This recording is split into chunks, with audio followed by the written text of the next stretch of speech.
So Dr. Trey made a video response to me.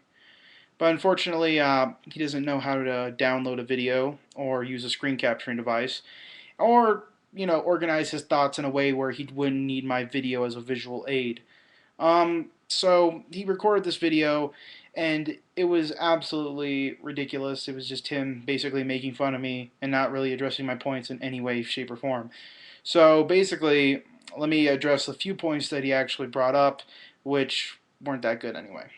First thing he says is that Nintendo never said that it was going to be a complete relaunch. Well, you never know. The fact is that Nintendo is responding to the overwhelmingly negative criticism of how the system was branded, about how people were confused about it, about how people barely knew about it, and the name recognition was low because they didn't know what it was. Even big fans here on YouTube, if you watch Nintendo's reactions to when it was announced, he was like, "What? Huh?" And the Wii U is a dumb name. Whether you want to believe it or not, that's a shitty name. Wii U? Really? Like, how are soccer moms and little kids who this is aimed at going to pick up on that? They're not going to know it's a new system. How are college kids who don't really know much about video games or don't follow the trends, how are they going to know it's a new system? It was the same issue with 3DS. People were buying 3DS games for the DS and they didn't know that it was a new system. And it took them almost a year and a half to fucking catch up to that. It's an issue. And then he said that the demos at E3 proved something, which if you ever go to E3, the first thing they'll tell you is you never trust a demo there, ever. First off, you don't know if that was prototype or beta hardware. A lot of that stuff is. A lot of that stuff will be taken or cheapened down so that they can mass produce it.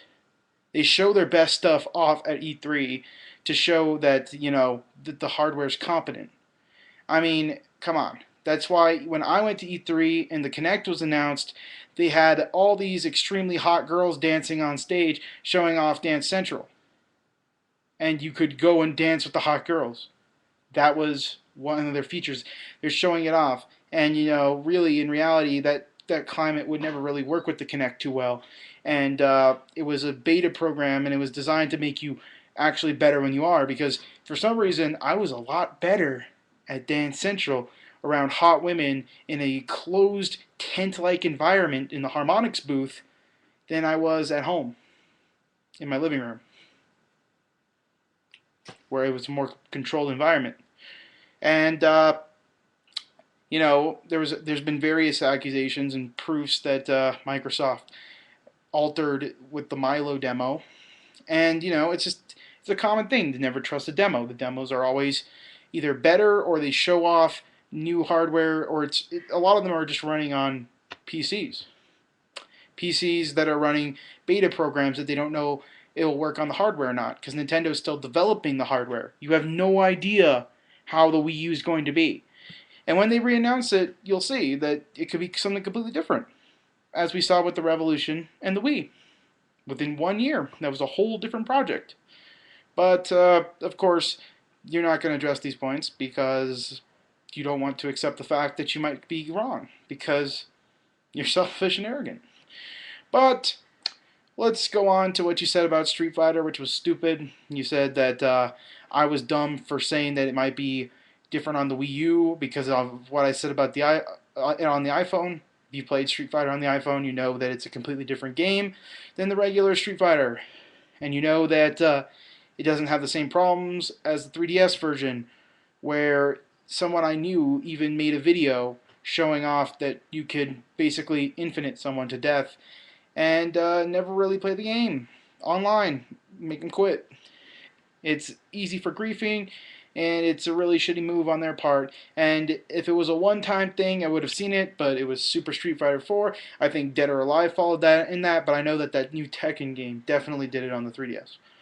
So it's an issue. It's a very big issue that you might have to deal with on the Wii U, because fighting game developers don't know how to spice up their games, so what they do is they put stupid shit in it, and it actually makes the game worse. So you have no idea how developers are going to adapt to that. And then your point about the 6-axis was stupid, because The 6-axis gyro sensor is fine. It's just a gyro sensor. Every fucking gyro sensor is exactly the same. The one on the Wii is the same. The one on the 6-axis is the same. And the one on the iPhone is the same. It's just a gyro sensor. How the fuck? Oh man, it just sucks because it was thrown in there at the last second. It's a gyro sensor. There's no. It's like putting an extra button. How is that fucked up? You can't really fuck that up. It's just what it is. All the Wii remote is a bunch of buttons, a gyro sensor, and a DV camera that can read LED lights or candles or whatever the hell you want to use. That's all that is. It's a pointing device and a gyro sensor. And that's why I couldn't really do the motion very well because it only had a two-way gyro sensor. So when the Wii Motion Plus came out, it added more gyro sensors. But it worked fine for games like Flower and Flow and other 6-axis games that were 6-axis specific, but it didn't work too well in games like Grand Theft Auto or NBA, Sony, whatever the hell Sony's NBA is called. All right, well, I don't remember. The show, I guess. I don't know. No, it's not called that.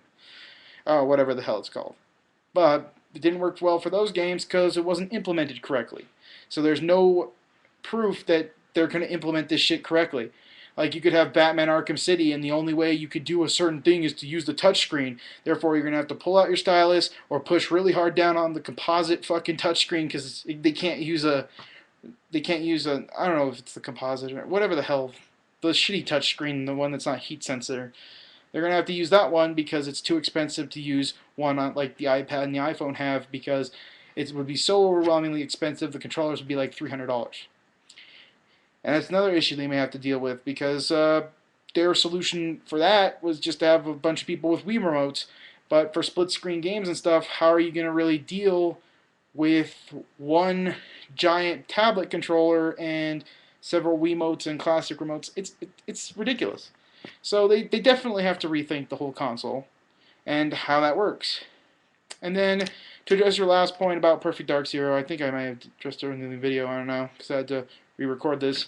Perfect Dark got a 9 from 1UP, 9 from GameStop, 10 from GameShark, and had an average of 84 on Metacritic.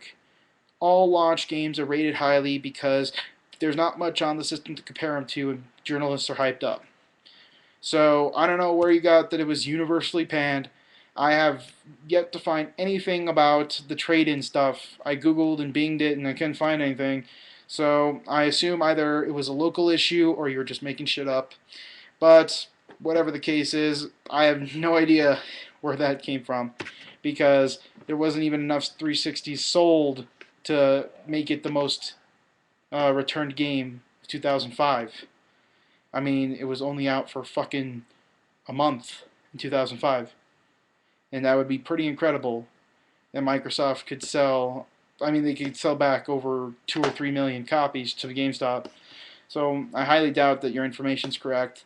Yeah, but if I'm wrong, provide me with the source, because no one else seems to have that information. But who knows? You might be the CEO of GameStop or some shit. Have that information for me. But that's all I gotta say. Samuel out.